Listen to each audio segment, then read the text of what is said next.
agenda is about what's actually logical and what makes sense. So to that point, that's my statement to that. So again, I just want to stop and say that. Mr. Cardinelli. Thank you very much. I actually came in to talk about something specific, not aware that this item regarding City Hall East would be on the agenda. And I did just want to say to the gentleman who was here, you have put us on notice there's a resolution coming, and I'm putting you on notice that I will be opposing it and speaking out against it. Decreasing the set-aside for affordable homes, I could understand, but not rentals. And 80% AMI is already not very targeted for the most needy families. So if there's going to be some changes reducing the number of homes, then I think that this council should revisit the targeting of those rental units. And so if there's 20% rental units at 80% AMI, maybe that can be changed to where 10% or half of those can be targeted at 30% AMI, if those things could be done at the same time. I did actually want to talk about the big thing, which is the public comment limits. And, it's been almost a year. We're almost at the end of the year. And I got a little bit sidetracked by a lawsuit, as you know, and I didn't want to let the year end without me speaking here on this issue. Now, you never really came to the public to explain the rationale for the change, but the rationale has come up a bit in newspaper interviews. Now, Ms. Shepard, you said that you did some research on other bodies and limits that have been set there, but I don't know whether that information has been shared with the public. I'd be interested in seeing it.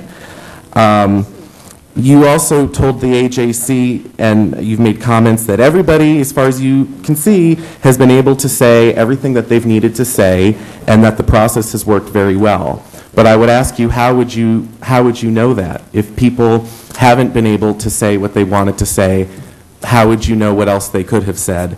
And how would you know that it would work well or not work well? I mean, so if people aren't getting dragged out of here by, police and civil disobedience, is that working well? Now,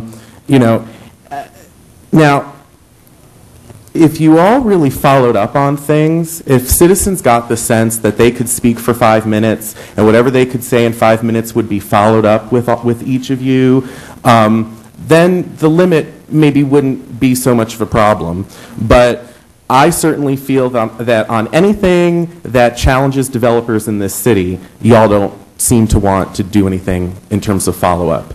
So that's why it's so important to have, this seems to me to be one of the only real opportunities to meaningfully bring information to your attention.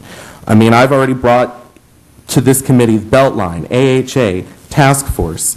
I was actually very thankful, Ms. Shepard, that you asked the Beltline to come back, and I understand they'll be coming back in November, but where's the substantive follow-up on issues that I've brought before this committee? Now, the city of Roswell, I found out, has no limit on public comment at all. U.S. Congress, if you watched the health care debate, people had maybe 60 seconds, and they always would say, I ask unanimous consent for 30 more seconds, and it was always granted. So that's another thing to think about. I actually just got this booklet from the Georgia Court of Appeals. It's the rules of the Court of Appeals in Georgia, and they actually have a page. I think I may have lost the page, but it basically says, here. Argument is limited to 30 minutes for each case, 15 minutes on each side, unless by special leave and enlargement of time is granted. So even in the Court of Appeals, which is very stringent, they do have written into their own rules some flexibility. So I propose a compromise. I would wonder if anyone on this committee would be interested in changing the language under item M in your CDHR agendas to say that we ask members of the public to keep comments to 5 minutes, although additional time can be requested. I think that would bring a lot of flexibility. The flexibility is already there, and you have already used it, and this committee could change the rule, on a day-by-day basis at any time. So I think that by changing the language in Part M, that could be codified, and then you wouldn't have an arbitrary limit in case there is or are issues that require more time.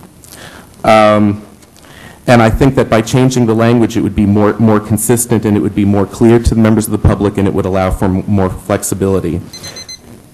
So, well, I guess that's the end of my time.